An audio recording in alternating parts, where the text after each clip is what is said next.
સમાચારોથી શરૂઆત કરીશું। ગુજરાતમાં ભાજપના પ્રદેશ પ્રમુખની ચૂંટણી મુદ્દે મહત્વપૂર્ણ સમાચાર સામે આવી રહ્યા છે। જી હા, ચૂંટણી અધિકારી તરીકે ભૂપેન્દ્ર યાદવની નિયુક્તિ કરાઈ છે। ગુજરાત માટે કેન્દ્રીય મંત્રી ભૂપેન્દ્ર યાદવની નિયુક્તિ કરાઈ છે। રાજસ્થાનના ચૂંટણી અધિકારી તરીકે વિજય રૂપાણીની નિયુક્તિ કરાઈ છે। આપને જણાવી દઈએ, ગુજરાત ભાજપ સંગઠનના નવા માળખાની રચના માટે પ્રક્રિયા તેજ થઈ છે।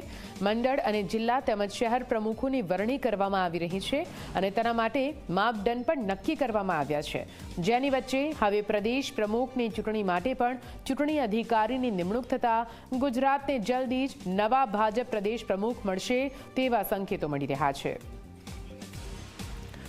વધુ માહિતી સાથે સંવાદદાતા હિતલ જોડાઈ ગયા છે ફોનલાઈન પર।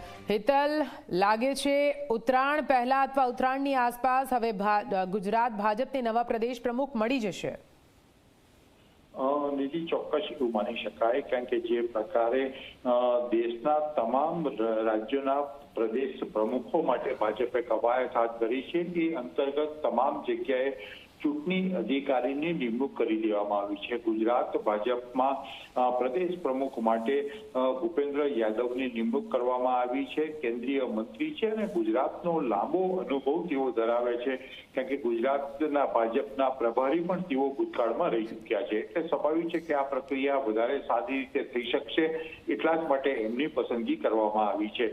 આમ પણ જોવા જઈએ તો રાજ્યમાં આજથી શહેર અને જિલ્લા પ્રમુખો માટેની જે ચૂંટણી પ્રક્રિયા છે એનો આખા રાજ્યમાં ભાજપ દ્વારા પ્રારંભ કરવામાં આવશે અને એ પ્રક્રિયા અંતર્ગત 10 તારીખ સુધીમાં શહેર અને જિલ્લા ભાજપના પ્રમુખોને ફાઇનલ કરી દેવામાં આવશે અને ત્યાર પછી એટલે કે એવું કહી શકાય કે કમૂળતા પૂર્ણ થાયની સાથે જ ભાજપના પ્રદેશ પ્રમુખ નવા મળી જશે। જી દીદી, બિલકુલ, આભાર પૂરી માહિતી માટે હિતલ।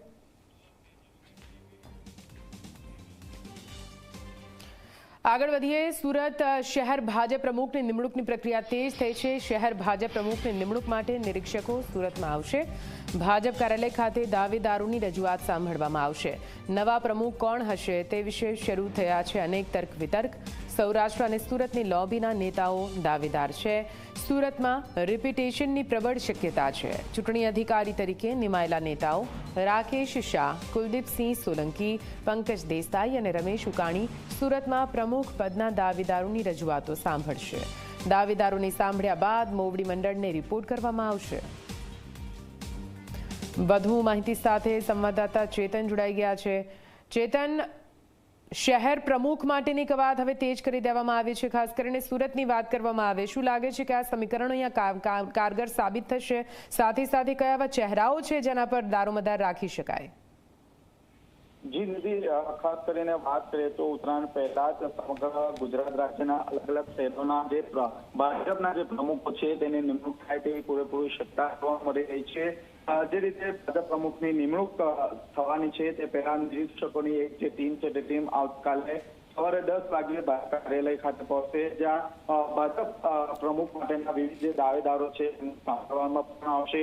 તેમને અત્યાર સુધી કેટલા કામો કર્યા છે, કેટલા સભ્યો બનાવ્યા છે તે અંગે વિગતવાર જે રિપોર્ટ છે તે રિપોર્ટ તૈયાર કરવામાં આવશે। ખાસ કરીને સુરતની વાત કરીએ તો સુરતમાં નવા પ્રમુખ માટે સૌરાષ્ટ્ર અને સુરત માટે છે। ગઢની વાત કરીએ તો સૌરાષ્ટ્ર પાસેથી ભાજપ પ્રમુખ બનાવવામાં આવ્યા હતા, જ્યારે આ વખતે સુરતીને અથવા તો સૌરાષ્ટ્રમાંથી કોને ભાજપ પ્રમુખ તરીકે પસંદગી કરવામાં આવે છે તેના પર સૌની નજર મંડાઈ રહી છે। સૌથી મહત્વની વાત છે કે ચૂંટણી અધિકારી તરીકે સુરતના રાકેશ શાહ, કુલદીપ સોલંકી, પંકજ દેસાઈ અને રમેશ ઉકાણી સહિતની 4 જેટલી જે ટીમો છે તે આવતીકાલે સુરત ભાજપ કાર્યાલય ખાતે તમામ જે દાવેદારો છે તેમને સાંભળ્યા બાદ રિપોર્ટ તૈયાર કરવામાં આવશે અને આ રિપોર્ટ ગાંધીનગર ખાતે રવાના કરવામાં આવશે। બિલકુલ ચેતન, પૂરી માહિતી માટે આભાર।